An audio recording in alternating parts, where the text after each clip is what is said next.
How to not get banned from WhatsApp.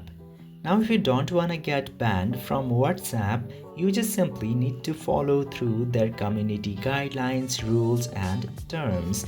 Now, in order to know what are the community guidelines of WhatsApp, you just simply need to go into any of your browser and search for WhatsApp rules or WhatsApp community guidelines, and then you will see a bunch of articles directly from WhatsApp. Just simply open any of the link and read through the rules.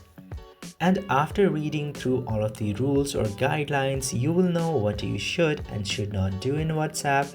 And after following the rule perfectly, you will be very safe on WhatsApp and will not get banned.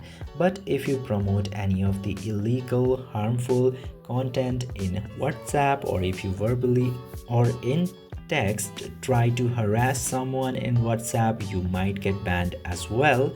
Or if you report your account for some unusual activities such as spam, then there is also a slight amount of chance that your WhatsApp account will get banned. So in order to be safe in WhatsApp, follow through all of the community guidelines and don't do something like harassment to anybody in WhatsApp.